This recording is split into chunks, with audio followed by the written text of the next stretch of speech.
Сәлем достар. Бізде 52-ші сабақ.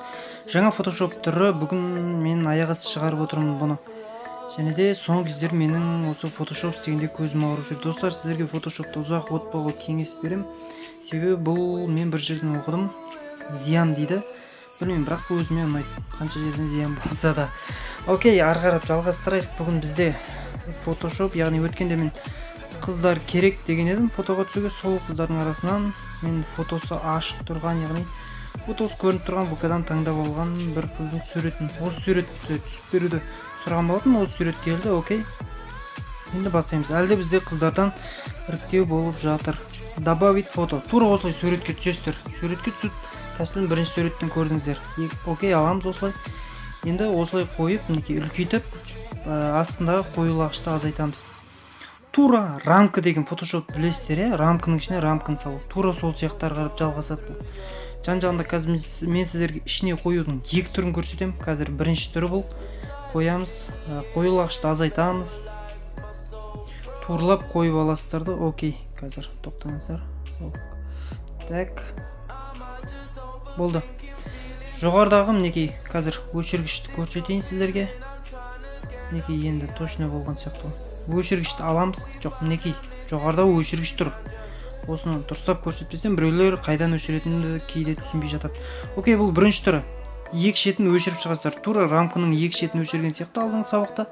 Бұның да екі шетін осылай өшіріп шығасыздар. Яғни көрдіңіздер, өшіргіштің ақырында твердості барынша мен көтеріп алдым. Себебі бізге қою, жаны четко өшкені дұрыс.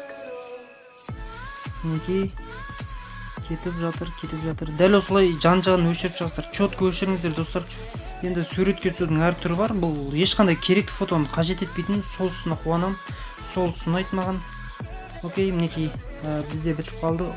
Әр неден кейін сайын окей қылып аламыз. Мінекей тағы да жақындатамыз, ішіне тартамыз. Мен қазір үш түрін істей салайын. Қазір осымен аяқтаймын. Мінекей енді келесі жаңағы өшірудің екінші түрі. Тура бұда да қоюлағышын азайтып аламыз. Жоғарыдағы өшіргішті аласыздар, бәрін өшіріп тастаймыз. Өшіргішке қоясыздар да барлығын өшіріп тастайсыздар қазір. Мінекей, окей, тоқта. Мынаны қазір көтеріп ала салайын, полный размерін үлкейтіп. Мінекей дәл осылай өшіріп тастаймыз. Өшіргеннен кейін енді төменгі байқасаңыздар, қазір біз кистке, яғни кист бояғышқа дейді ма, соған ауыстырамыз. Мінекей ауыстырдық, тура осылай ішін бояп шығасыздар. Бұл екінші түрі. Яғни бірінші түрі шет-шетін өшіріп шығу, екінші түрі барлығын өшіріп тастап, жай ғана өзіңізге керек жерді қалдырып бояп шығу. Меніңше барлығыңызға бірінші ыңғайлы сияқты. Мінекей дәл осылай бояп шығасыздар. Окей, дайын болған сияқты. Біткесін қоюлағышты міндетті түрде көтеруді ұмытып кетпеңіздер. Суреттеріңіз дәл осындай болады. Бұның екеуін негізінде екеуін істеген бұл әлде қайда жақсы. Бұған идея қоссаңыздар, түрлі идея. Неке тура осылай алып тастап, ішін пустой қылып тастасаңыздар болады. Эффектіске кіріп міндетті түрде драманы таңдаймын. Өйткені бұл суретті драма сағатта тура келетін сияқты, Джокер емес. Білмеймін сіздерге қайсысы тура келетін, көресіздер. Окей, міндетті түрде масканы қолданбасам, ато бұл жерде сухой. Ешқандай бір асағат эффект көрініп тұрған жоқ. Мінекей масканы қолданғасын, шамал түрлі түсті бояулар беріп көбейді.